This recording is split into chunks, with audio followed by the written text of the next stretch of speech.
Hi mga mami! So, sino dito ang mga anak ng September? So, this video is for you. Gawin natin siya or check natin kung magkano yung estimate na pwede mo makuha kay SSS Maternity or MatBen.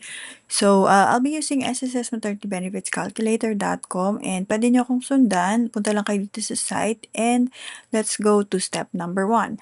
So, yung member type natin and maternity case, ilagay mo lang dito. So, let's say for example, kung employed kayo, kasambahay or household helper, self-employed, voluntary or non-working spouse, and then other special categories. So, select nyo lang kung ano yung applicable sa inyo or kung ano yung member type nyo. So, let's say for example, voluntary. And for maternity case, ganun din. I-select nyo lang kung ano yung maternity case type nyo. So, let's say normal delivery or solo parent kayo or na miscarriage. So, ilagay nyo yung kung anong type of miscarriage and then pag clinic nyo kasi ito, lalabas dito, instead of EDD, ang lalabas dito is yung kung kailan yung event itong pangyayari. So, lagay nyo lang dito. So, let's go back to normal delivery or CS delivery. Then, we'll be doing September. So, para sa mga team September, okay, so show qualifying period. So, ang qualifying period natin is April 2025 to March 2026. So, ang kailangan nyo is meron kayong at least 3 months posted contribution para mag-qualified kayo kay SSS MatBen. So, posted, ibig sabihin, hindi siya late payment. And then, step number 3, enter nyo lang yung contribution nyo. So, dito, lalabas dito yung qualifying period based dun sa EDD na nilagay nyo. So, ilagay nyo lang dito kung magkano yung contribution na hinulog nyo on that specific month. So, let's say for example, sample lang po. So, ayan. And then, click nyo yung calculate. Ayan. So, ito yung estimate na pwede nating or pwede mo makuha or ito yung estimate na lumabas. Depende dito sa nilagay nyong contribution ha. So, kung ano yung nilagay nyong contribution, yun yung ilagay nyo. And then, let's proceed to step number 4. So, sa step number 4, chine-check lang dito kung may mga miss month na hindi nabayaran. Like, for example, ito. Lalabas dito kung ano yung mga month na hindi mo nabayaran. Yan. So, yan. So, ibig sabihin ng past deadline, hindi na siya pwedeng habulin. So, or kung mahabol mo man siya, late payment na siya. And by the way, si SSS, ang kinocompute niya is yung top 6 highest month contribution mo. Now, let's go to step number 5, yung filing ng MAT1, kung nakapag-file ka na ba. Right? So, yun yung question dito. So, depende po yung sagot sa inyo. Let's say for example, yes, I already filed MAT1, lagay nyo lang yan. So, kung hindi pa, lagay nyo lang din siya. So, may mga to do next naman dito kung ano yung gagawin mong step. So, depende doon sa isasagot mo.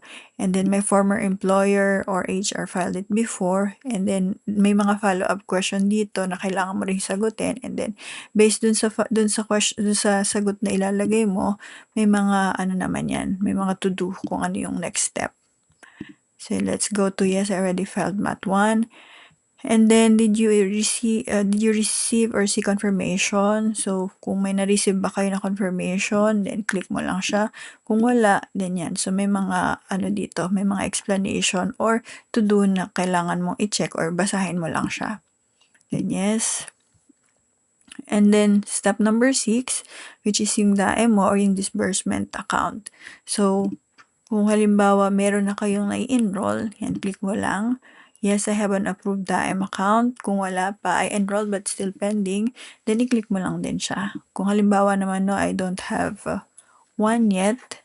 Yan. So, may mga dito, may mga steps na kung ano yung dapat mong gawin based dun sa isasagot mo dito.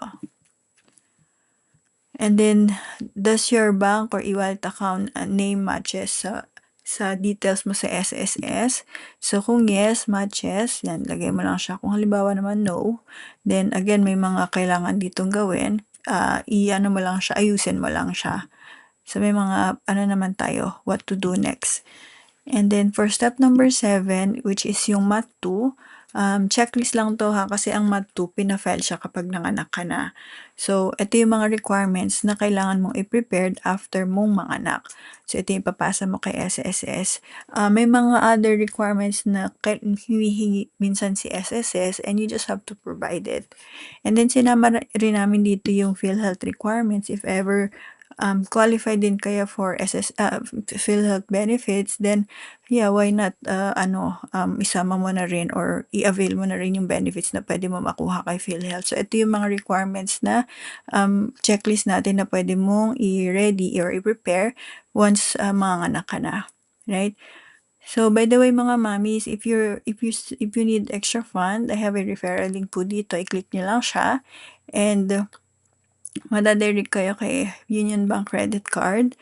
So wala po tayong commitment dito ha, whether you're approved or not, pwede kayo mag-fill up.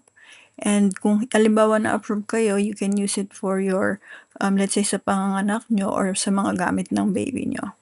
And sa mga gusto magpa-check ng kanilang MATBEN or magpa-estimate, comment lang your EDD and your month contribution, or for self-computation, punta lang po kayo sa SSS, maternitybenefitscalculator.com, and make sure na nakasubscribe din kayo and naka-hit yung notification button nyo para in case we have new update, ma-update po kayo or ma-check nyo yung mga susunod nating videos.